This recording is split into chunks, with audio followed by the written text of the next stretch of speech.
If you have to chase him, then he isn't worth catching. And he shouldn't have put you in a position that you have to even chase him to begin with. But the reality is that life happens, and there's so many different reasons why women find themselves chasing a man, pursuing a man. And some of you may not even realize that you're chasing. So the first thing I want you to consider is he really worth your time? There might be a man that you think highly of, that you really like, and that maybe when you fantasize about the situation, you really want to be with this guy, right? And you don't see any reason not to want to be with this guy. But you're not considering the fact that despite his great qualities, he doesn't really fit in with you. And what tends to happen is that a woman is fantasizing about what she believes it could be, not who he actually is, not what he's actually presenting. It's what you feel like you see in this man that maybe you think you can bring out of him, or that you would be able to experience with him if you were in his life. And I always say, listen, don't date someone's potential, date their reality. It doesn't mean some people don't have great potential. It doesn't mean some people won't reach their potential. The reality, unfortunately, is that many do not. Many do not, or even if they could, they may not reach it with you. Why? Because again, they're not a good fit. Good man does not mean right man. Does not mean the man that you can actually share your life with. I really want you to understand that when you find yourself locked into this guy, what are you really holding on to? Are you chasing love or are you chasing attention? I'm sure many of you are familiar with the show Family Matters. I believe that's the right. Yeah, Family Matters. In the show, if you guys remember, Steve Urkel was all chasing Laura and wanted her badly. But then once Steve took his attention away from Laura, and then even took it further, gave his attention to another woman, Laura found herself wanting Steve. What's going on there is sometimes as a woman, and this can happen to men too, despite your lack of desire for that person, their attention makes you feel good. Now, once it is taken away from you, it creates a void because that's no longer there. You're no longer getting your hit. You now start to confuse your desire to have that energy, that attention being given back to you as, oh my gosh, I have feelings for this man. Oh my gosh, maybe I do love him. No. You are just craving the attention and desire he was giving you. And so you have to be careful to not confuse this with love. Whereas if you have a guy that, no, you were attracted to him. You actually did like him.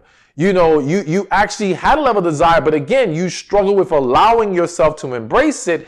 Now we can make the argument that this is a genuine transition that has occurred. Also ask yourself, is it love or is it guilt? You feel like you messed up. You made a mistake that hurt him. You made a mistake that pushed him away, or a decision on your part that maybe you thought at that time was a good idea and it wasn't.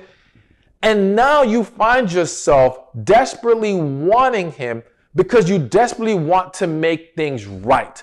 You desperately want to correct the wrongs. You're being fueled by your guilt of what happened in the situation, not actual love of the man, not actual connection, not true desire that's going to create a healthy relationship. No, you just don't want this situation to end on the note that you made a mistake. That can fool you into thinking, I love him. No, you don't. It's just an unhealthy attachment. And you got to recognize when you're dealing with unhealthy attachments in this situation that is causing you to, again, either chase or hold on to this man that you need to let go of. Maybe he is the right guy, but it's not the right time. Human beings, we are at different points in our life, and sometimes we have experienced a lot of hurt and disappointment. Look at it from a foundational timing, all right?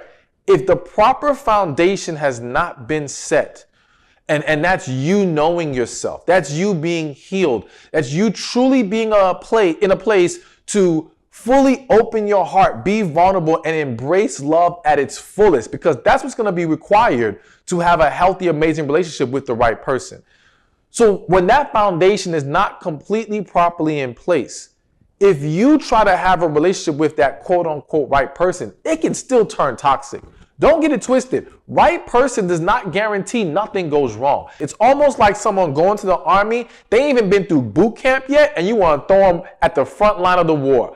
They're not ready for that. They need a level of training. And unfortunately, because it is very common for individuals to start to give up hope that the right one even exists, it's very easy for us to now stop or lose sight of the preparation that's needed, okay? And lose sight of what we should be doing in our life to make sure we can have success when the time comes. So all that to say, listen, even if he's the right guy, right? And it's just right guy, wrong time. Chasing and holding on to that's not going to work. And when I say holding on to that's not going to work, actively holding on to it. It doesn't mean I want you to eliminate all hope in your mind.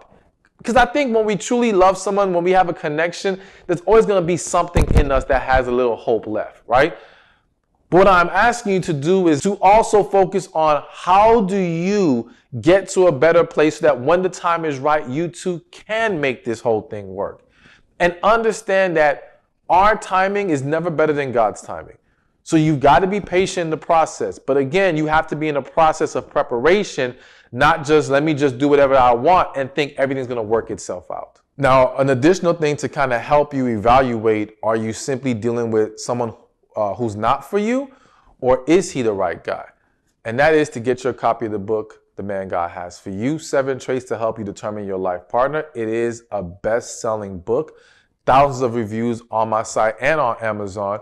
You can get your copy below. Click the link in the description or in the comment section, or go to themangodhasforyou.com. Hey, thank you for watching this video. Be sure to check this one out right here, and I'll see you there.